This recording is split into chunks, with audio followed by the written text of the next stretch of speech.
Assalamualaikum warahmatullahi wabarakatuh. Kembali lagi di channelnya Gianur Rahmat. Hari ini saya mau berbagi pengalaman atau sharing mengenai ASI. Nah, saya akan bercerita mengenai ASI dari awal kehamilan saya sampai bisa menyusui anak pertama saya sampai 2 tahun, dan alhamdulillah sekarang saya menyusui anak kedua saya juga yang usianya baru 4 bulan. Nah, jadi waktu pas tahu hamil, saya tuh langsung mencari informasi mengenai kehamilan dan ASI karena saya ingin banget menyusui anak saya sampai 2 tahun seperti itu. Saya mencari di berbagai sumber ya, IG, web, dan lain-lain seperti itu. Pertama, pada saat membaca-baca, oh ASI itu seperti ini gitu kan. Oh, cara biar banyak ASI itu harus rajin pumping, harus rajin direct itu maksudnya menyusui langsung ya. Dan banyak makan makanan sehat agar bayinya juga sehat seperti itu. Nah, pokoknya sih kalau misalnya baca-baca aja ya masuklah di otak gitu kan. Oh seperti itu, oke nanti saya bakal seperti ini kalau misalnya ada kendala seperti ini gitu kan. Pokoknya udah jadi udah tahu deh nanti kalau misalnya kayak gini harusnya kayak gini ya gitu kan. Nah akhirnya pada saat melahirkan barulah dimulai drama mengasihi itu, karena ternyata mengasihi atau menyusui langsung ataupun atau pumping itu sebenarnya gak gampang dan gak semudah seperti yang kita baca gitu kan. Pas abis melahirkan itu kan di IMD dulu kan si babynya. Nah anak pertama saya itu IMD. Nah si dedenya tuh gak dapet gitu loh. Maksudnya tuh gak dapet puting saya gitu. Nah abis gitu dianya kan nangis, kesel mungkin ya, aus tapi gak bisa minum gitu. Nah kata bidannya, yaudah gak apa-apa bu, susuin aja nanti juga bisa kok gitu kan ya. Terus begitu saya nyuruh suami kan, coba ambilin pompaan deh gitu kan, kita pompa aja siapa tahu keluar gitu kan. Pompa untuk pertama kalinya setelah melahirkan, ternyata cuman basahin pantat botolnya aja, sama sekali gak keluar dong. Jadi kalau dipencet tuh memang ada kolostrumnya gitu ya, bening-bening kuning gitu, tapi pada saat dipompa gak adaan. Aduh makin stres kan, bayinya nangis mulu. Terus abis gitu orang sekitar gitu kan, kayak mama mertua atau mama sendiri aja bilang, kasihan, mendingan dikasih sufor aja, itu anaknya nangis, nanti kalau air susunya udah adaan baru dikasih ASI gitu kan. Tapi kan emang saya sama suami itu pengennya kita bener-bener ASI, full ASI, gak mau campur gitu kan. Terus gitu orang sekitar ngomong gitu, ASI belum keluar, makin stres dong. Ditambah lagi maaf ya, putingnya juga gak keluar atau nipple plate gitu kan, makin stres gimana ini gitu kan. Akhirnya kata suami, udah gak apa-apa sambil dipompa, nanti kalau misalnya dipompa kan agak keluar tuh putingnya, langsung susuin gitu kan. Jadi walaupun pompa tapi gak keluar air susunya, cuma basahin pantat botol dong juga gak apa-apa gitu kan. Ya udah akhirnya pompa dulu tuh biar keluar putingnya, baru susuin ke anaknya. Rada berhasil sih, cuman ya tetep gitu, anaknya masih rewel karena air susunya belum banyak juga gitu kan. Awal-awal melahirkan memang ASI-nya juga kan mengikuti kebutuhan bayi ya. Malah kalau saya baca itu bayi yang baru lahir bisa bertahan sampai 3 hari tanpa makan atau minum apapun gitu kan.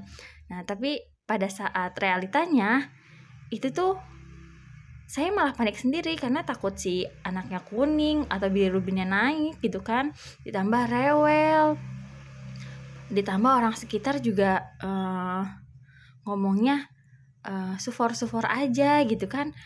Kok kayak gak ngertiin sih, gue tuh pengen saya tuh pengen full ASI gitu, dukung saya untuk full ASI gitu kan. Tapi alhamdulillahnya suami memang mendukung untuk saya full ASI gitu. Nah setelah itu Setelah pulang ke rumah dan nggak di rumah sakit lagi, setelah melahirkan kan langsung pulang ke rumah ya, H+2 di rumah, itu ternyata si anaknya masih tetap sama lah, nangis, rewel gitu. Terus akhirnya saya minta coba deh pijit laktasi biar air susunya keluar gitu kan. Pijitlah laktasi, dipanggil orang ke rumah. Setelah pijit laktasi, bener dong itu mohon maaf ya, payudaranya tuh seperti membengkak gitu, tapi gak bisa keluar air susunya. Jadi bener-bener kayak saya mau mastitis meriang gitu. Terus abis gitu akhirnya kata suami coba deh dipompa lagi tapi sambil dikompres gitu kan. Akhirnya dipompa cuma dapet 30 mili, sementara saya masih ngerasa penuh banget tuh kan PD-nya. Nah akhirnya udah susuin coba, tapi kok kalau disusuin ke anaknya gak mau karena si nipple plate itu kan. Ya udah tuh akhirnya kata suami udah aku pergi dulu. Dia pergi ke baby shop gitu, dia nyari nipple shield atau penyambung puting gitulah intinya. Dia beli dan akhirnya pas pulang coba dia pakai ini. Tadi nanya ke baby shop, katanya kalau misalnya nggak ada putingnya pakai ini gitu kan. Dan itu benar-benar ngebantu banget. Dan saya juga udah pernah cerita, itu adalah salah satu alat yang bisa bikin saya sukses menyusui 2 tahun tuh itu si nipple shield atau si penyambung puting itu. Saya pakai merek Aven. Jadi itu tuh bentuknya ya kayak silikon gitu, tinggal ditempelin di puting kita, nanti anaknya ngenyet dari situ. Dan pakai itu benar-benar berhasil gitu. Yang tadinya rewel, anaknya mau nyusu, alhamdulillah banget gitu kan. Nah setelah pakai nipple shield itu air susu udah mulai agak lumayan keluar lah ya. Jadi setiap abis nyusuin si adek, kalau misalnya saya masih ngerasa penuh, langsung saya pompa gitu kan. Kalau misalnya ngerasa penuh, pokoknya saya pompa. Dan jadwal pompanya juga masih gak beraturan gitu ya, karena emang masih dalam waktu seminggu pertama melahirkan gitu kan. Ya dapetnya juga masih 30 mili, tapi alhamdulillah banget sih dari 30 mili terus bisa naik ke 50, ke 70 tuh alhamdulillah banget gitu. Nah tapi memang belum bisa ditabung karena saya masih ngejar berat badan bayi gitu kan. Takutnya kuning juga gitu. Nah akhirnya setiap habis pompa ya udah dikasihin ke si dedeknya. Setiap habis pompa dikasihin ke si dedeknya. Tapi kalau misalnya lagi direct ya pakai si penyambung puting atau nipple shield itu kan. Setelah itu akhirnya seminggu pertama itu kan kontrol kan ke rumah sakit lagi. Pas diperiksa, baru juga diperiksa gitu kan sama bidannya, Bu, ini kok bayinya kayaknya kuning ya gitu. Terus abis gitu pas ditimbang, berat badan anak saya yang pas lahir 2,8 turun jadi 2,7, turun 100 gram atau 1 ons gitu kan ya. Aduh panik dong. Terus bidannya malah bilang gini, ini emang gak disusuin? Ini emang gak dijemur ya? Kok bisa kuning gini dan berat badannya turun? Wah, gimana gak panik dong sebagai ibu baru yang melahirkan, lagi memperjuangin ASI. Terus pas lagi kontrol digituin. Duh, kayak ditusuk banget gitu jantungnya. Masa iya gak disusuin gitu anaknya ya? Tapi emang pada saat anak pertama saya lahir itu lagi musim hujan gitu, jadi gak dijemur. Cuman emang disusuin, tapi gak tahu kenapa bisa kuning gitu kan.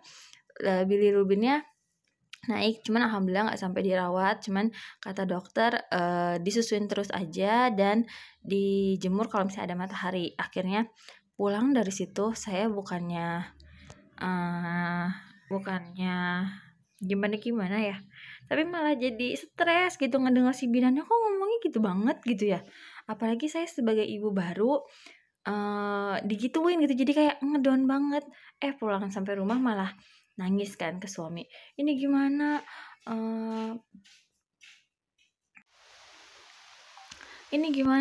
kata bidan si dedek kuning, aduh gimana dong gitu kan. Ya sayanya malah panik, malah stres, malah nangis. Terus kata suami, ih gak usah nangis, ngapain gitu. Terus sampai saya bilang, ya udah kalau misalnya si adenya malah berat badan turun, malah kuning gini, udah support aja. Ya salah.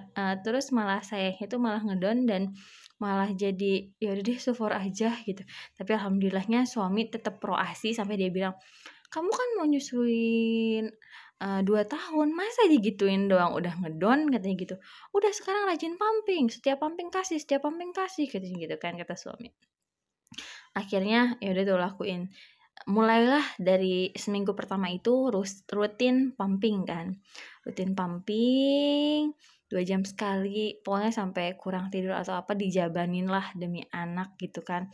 Akhirnya pumping terus habis gitu pumping pokoknya 2 jam sekali, pokoknya 2 jam sekali sampai saya bikin alarm di HP untuk pumping. Setelah pumping kasih susunya ke anak. Setelah pumping kasih susunya ke anak kayak gitu kan. Nah, setelah itu si Ade itu kan kontrol di sebulan pertama ya.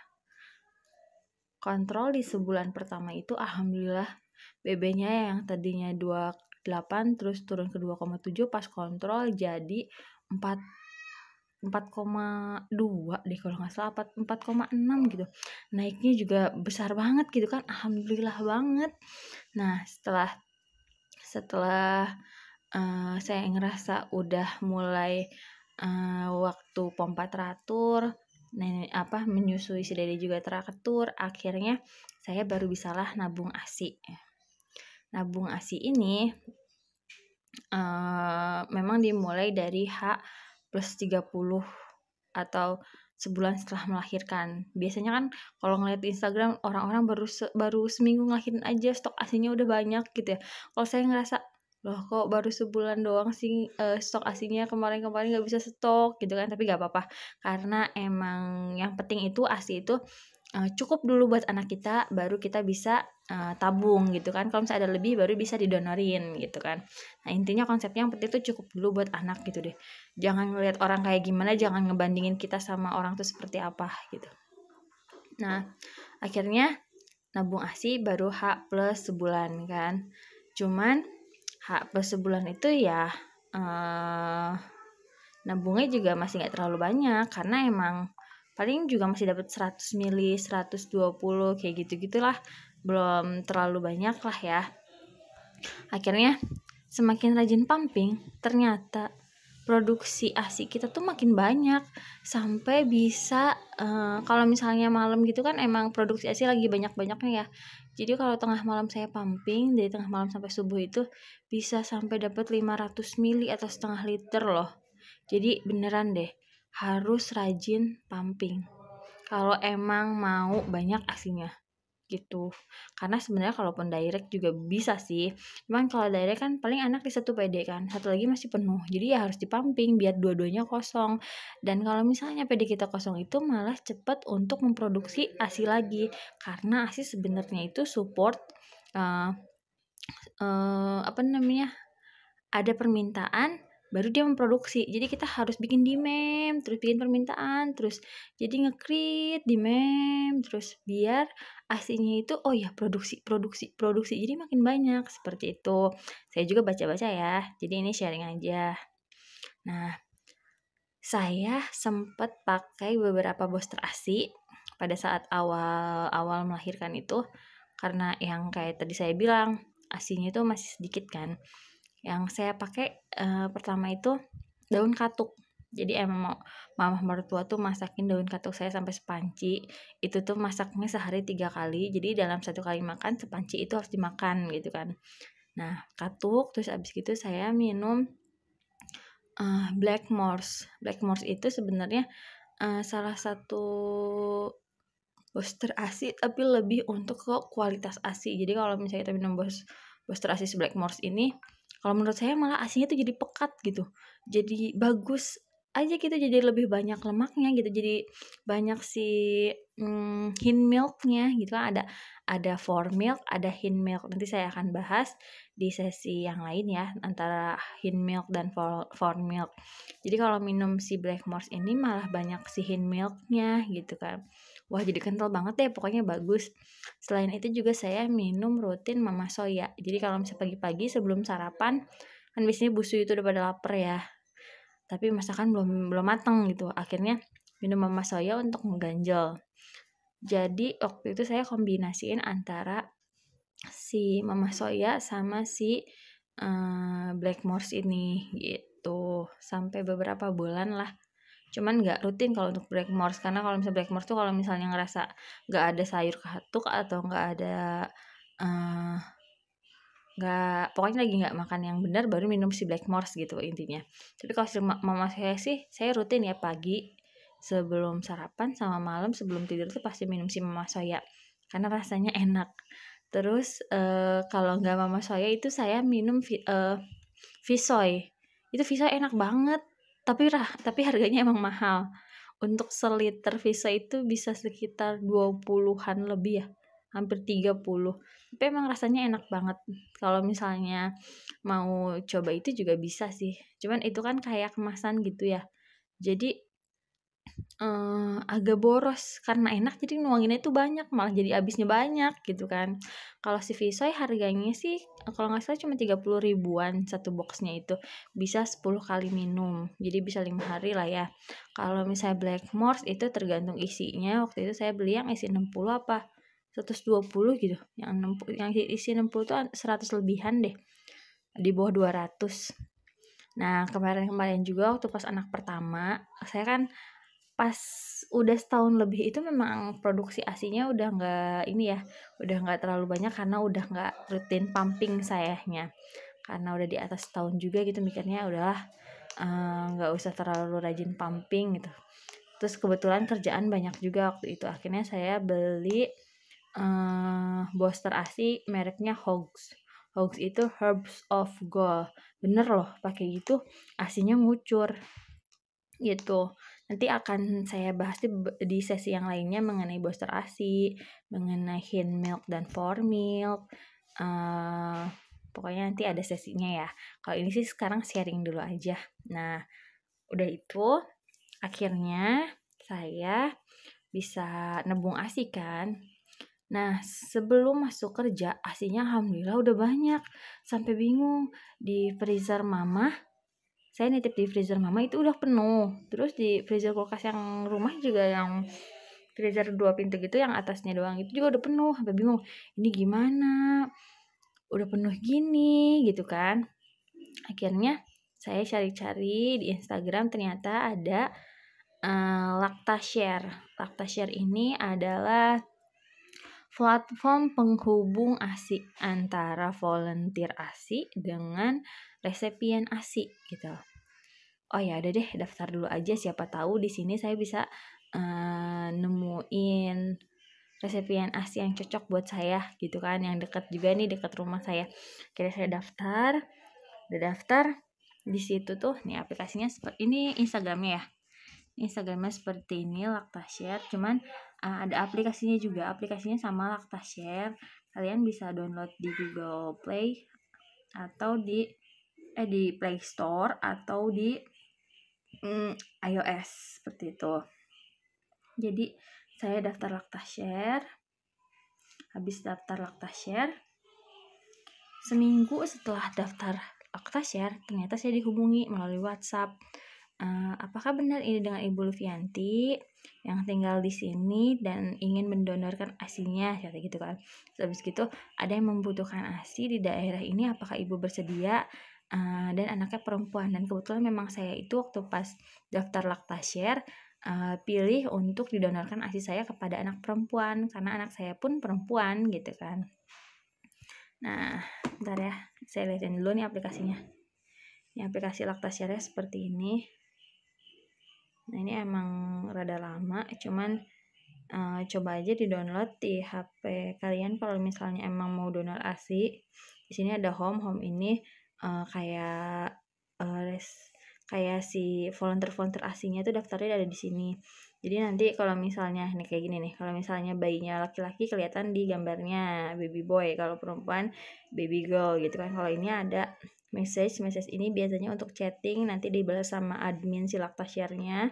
Nah, ini saya nggak pernah pakai ini notifikasi kalau misalnya ada notifikasi dari si Lactashare-nya, dan ini biodata kita untuk ngedit biodata seperti itu.